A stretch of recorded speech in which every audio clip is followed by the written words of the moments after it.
Et bonjour à tous.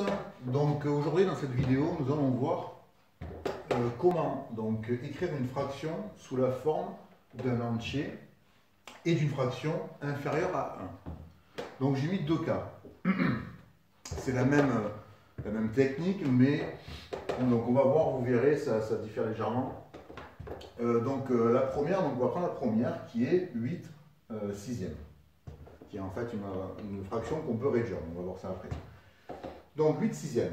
Donc le but c'est de mettre cette fraction sous la forme d'un entier. 1, 2, 3, etc. Et d'une fraction inférieure à 1. Alors, déjà on voit que 8 sixièmes,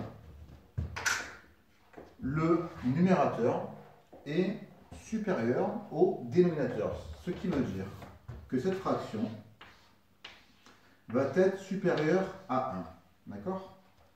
Donc, dans 8 sixièmes, il y a au moins une unité, voire plus. Donc, et on se rappelle qu'une unité, on peut aussi l'exprimer en fraction. Ici, comme c'est en sixième, c'est partagé en 6. Donc ça veut dire que l'unité 1 sera 6 sixièmes. D'accord?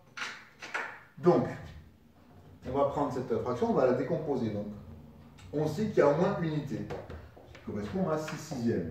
Donc, on va faire, là, il y a une unité, 6 sixièmes. Et qu'est-ce qui reste à rajouter? Donc, pour aller de 6 à 8, il faut 2. D'accord? Donc, 6 sixièmes plus 2 sixièmes, ça fait bien 8 sixièmes. Hein? On l'a vu déjà dans une autre vidéo sur l'addition des fractions. Hein? Si vous ne l'avez pas vu, je vous encourage à y aller. Donc, on a 6 sixièmes plus 2 sixièmes qui est égal à 8 sixièmes. Donc, 6 sixièmes, on a vu que c'était une unité.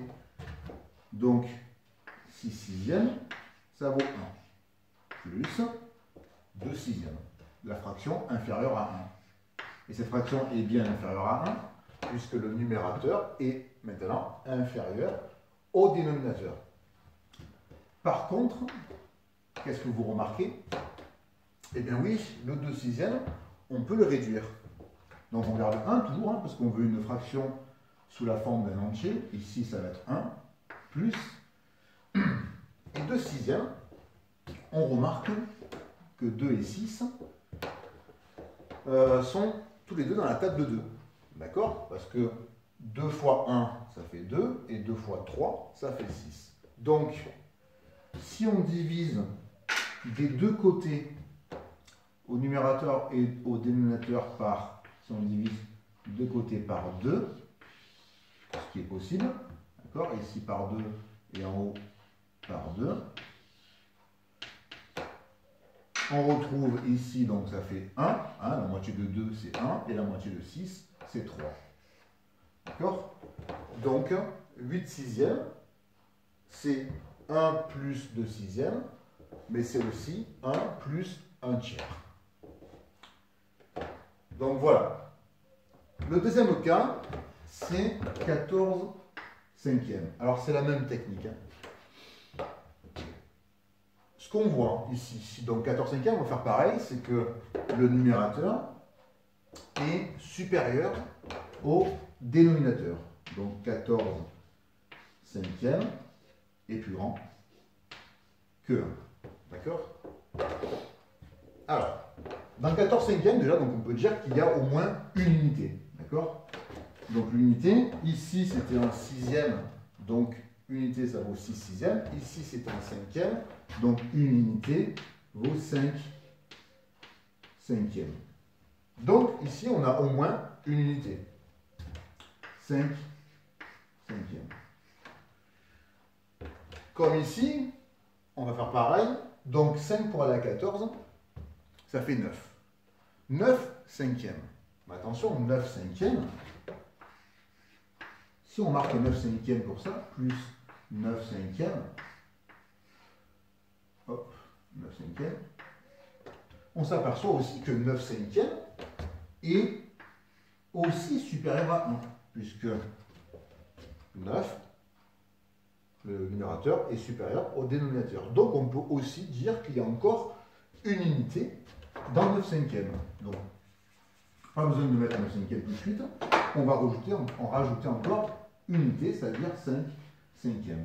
Ici maintenant on est à 5 plus 5, ça fait 10. 10 pour aller à 14, il faut rajouter 4. Donc 4 cinquièmes. Et là, ici par contre, on se retrouve avec une fraction inférieure à 1, puisque le numérateur est inférieur au dénominateur. Donc là, on est bon, on a une fraction inférieure à 1, comme on veut. Égal. 5 cinquièmes plus 5 cinquièmes, ce sont deux unités. D'accord? Comme ici on l'a vu, donc il y a une unité plus une unité, ce qui fait deux unités. Plus, et on reporte les 4 cinquièmes, la fraction inférieure à 1. Voilà. Et ici, donc, je mets bien, tac. Voilà. Donc, alors c'est quoi la différence entre les deux fractions? La technique, c'est la même. C'est juste qu'il ne faut pas faire l'erreur de dire 14 cinquièmes, c'est 5 cinquièmes plus 9 cinquièmes. Parce que comme vous l'avez vu, 9 cinquièmes, il y a encore supérieur à 1. Donc on peut avoir encore une unité. Donc il faut faire ça jusqu'à ce qu'on retrouve une fraction inférieure à 1, comme ici. Comme ici. Comme il est demandé dans la consigne, c'est-à-dire d'exprimer la fraction sous la forme d'un entier et d'une fraction inférieure à 1. Voilà. Donc j'espère que ça vous a aidé. Pour celles et ceux qui n'ont pas compris, laissez-moi un commentaire ou contactez-moi si vous voulez, si vous avez d'autres questions. Allez, à bientôt!